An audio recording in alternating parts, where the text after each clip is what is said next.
Nama saya Alvin Lim dari LQ Indonesia Law Firm. Tujuan saya ada di sini hari ini adalah sangat penting. Kenapa saya bilang penting? Saya tidak mau pemimpin negara dan Kapolri hanya memberikan janji manis. Ya, Presiden bilang silakan ya kan laporkan apabila ada kejahatan. Bapak Presiden juga bilang bahwa aparat penegak hukum jangan gigit yang benar, tapi gigitlah yang salah. Kapolri ketika menjadi Kapolri di DPR, dia langsung bilang, dia berjanji bahwa hukum tidak akan lagi tajam ke bawah dan tumpul ke atas. Perkembangan apa yang Kapet dapat? Sejujurnya tidak ada perkembangan, masih sama aja, karena kan kita sebenarnya pengennya bukan hanya Bapak HS dan juga para tersangka itu, hanya 2-3 orang itu yang diperiksa. Kita pengen banget nih keluarga-keluarganya juga diperiksa, seperti kasusnya Indra Kents yang benar-benar diusut sampai ke keluarganya, ke mertuanya dan segala macam. Dan maksudnya kalau misalnya mau nggak ada masalah apa-apa, aku rasa kalau misalnya dicek juga nggak akan ada masalah. Kalau misalnya benar ya, tapi kalau misalnya memang ternyata ada di salah satu dari mereka, ya boleh kembaliin. Itu kan juga semuanya para korban juga bekerja, dan itu juga uang halal. Tolonglah kami, Pak. Jadi katanya Supaya tiap malam kami harus meminta. Kami hanya rakyat kecil yang setelah kami. 30 Saya minta uang Anda, saya minta uang kami. Aku juga agak bingung nih karena desas-desusnya kayak dari awal katanya 14M, 14T, 15T, sekarang 30T, aku juga kurang ngerti. Yang pasti yang setahu aku sama 2 tahun ini adalah 14T. Kami kasih ke kepolisian, tapi kata jaksa mereka nggak pernah menerima dari kepolisian. Jadi kita nggak tahu miss-nya benar seperti kata Ketua IPW Pak Sugeng, 2 Menko Polhukamnya harus turun mendudukkan keduanya ini agar supaya bisa P21, karena kalau nggak P21 secara hukum acara adalah kalau selalu dikembalikan itu nanti polisi akan melakukan gelar perkara yang dimana nanti ujung-ujungnya di SP3. Karena kenapa? Nggak bisa P21 gitu. Jadi KUHAP itu seperti itu, biasanya gelar perkara khusus. Kalau 3 kali 4 kali dikembalikan itu polisi akan melakukan gelar perkara. Ada apa ini kasus kok nggak bisa naik di situ ya.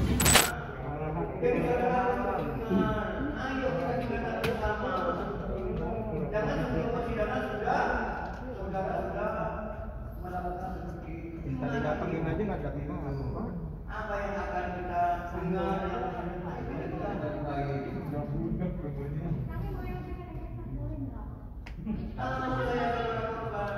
apa kalau saudara korban itu harus begini caranya? Oh iya.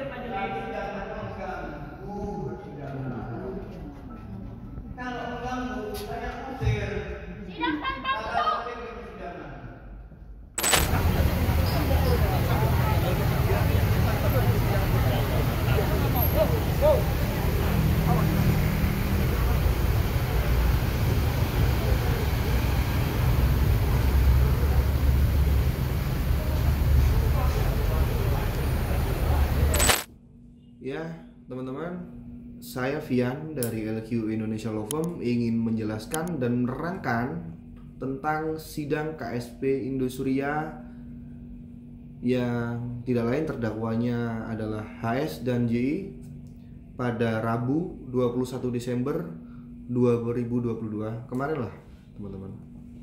Sidang itu sempat terjadi kericuhan antara para korban KSP Indosuria dengan petugas keamanan Pengadilan Negeri Jakarta Barat.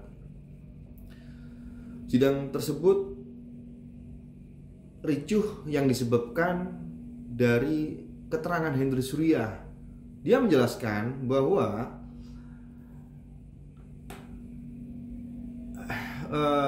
HS ini sudah mengembalikan uang kerugian para korban KSP Indosuria melalui jalur homologasi. Ya, kita tahulah jalur homologasi.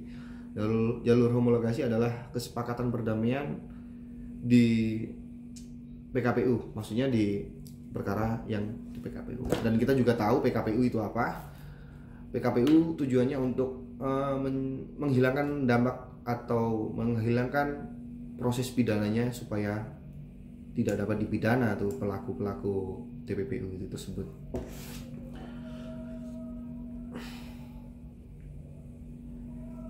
Ada seorang ibu-ibu juga yang teriak-teriak, ya namanya korban, dia awam hukum, dia nggak tahu mekanisme tentang pengadilan harus seperti apa.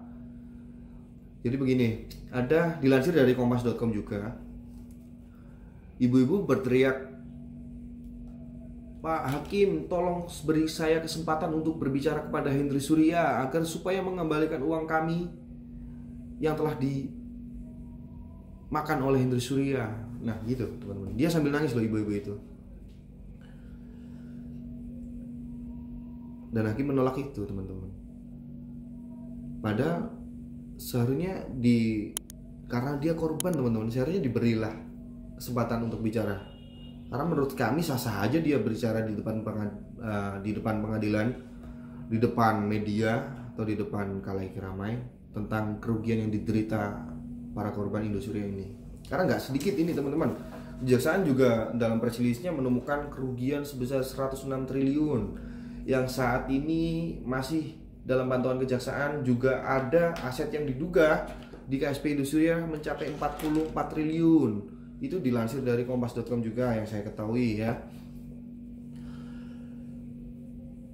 Dan ada berita menarik lagi. Ini sebenarnya bukan berita sih, mau saya sampaikan saja sih. Dari informan saya atau informan kami dari LQ Indonesia Law Firm, yang saya ketahui sebelumnya HS saat ini ditahan di rutan Salemba. Tetapi menurut informan saya yang saya katakan tadi, saat ini dia sudah ditahan atau patut diduga ditahan di rutan kejaksaan teman-teman. Bayangkan, bisa loh seperti itu, bisa. Jadi begini, para korban atau pengacara para korban patut menduga ada apa ini, kok dari rutan Salemba bisa pindah ke kejaksaan, rutan kejaksaan.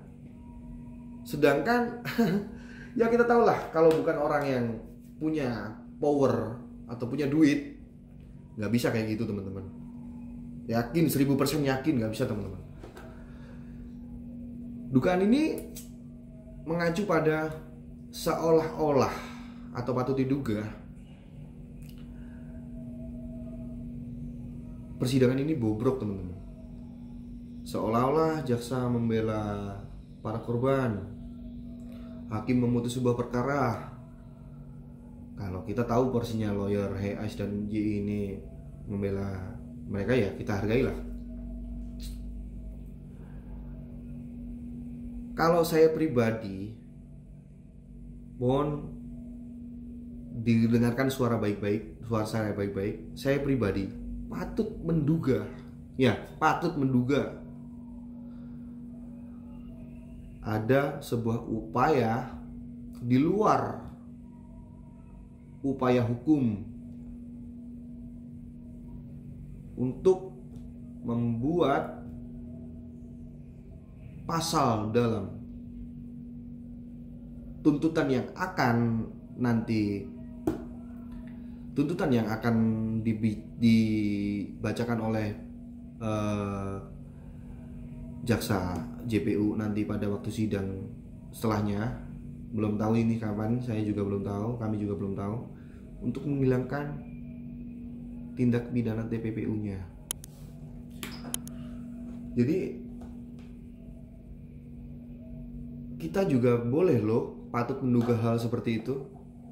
Karena apa? Kita tahu hukum di Indonesia ini masih belum bisa bersih atau murni atau berpihak kepada para korban, atau berpihak kepada para orang yang lemah, atau juga belum berpihak kepada orang-orang yang tidak punya resource. Tetapi sampai kapanpun, sampai titik darah penghabisan, khususnya LQ Indonesia Law Firm akan berupaya semaksimal mungkin, teman-teman. Tunggu saja dalam video selanjutnya nanti, karena saat ini mungkin Pak Alvin masih belum bisa bicara di media sosial. Ya, kita tahu Pak Alvin yang biasa bicara di media sosial terkait perkara-perkara yang ditangani oleh LQ Indonesia Law Firm saat ini sedang ditahan dalam perkara, ya kita tahu perkara seperti itulah, seolah-olah didiskriminalisasi. Mungkin saya nanti setelah keluar lagi, mungkin saya juga bisa kena, tapi saya nggak takut, teman-teman, karena prinsip di LQ Indonesia Law Firm nggak ada rasa takut, mati pun juga nggak takut, itu aja. Seandainya saya nanti juga kena, mungkin, dan nggak bisa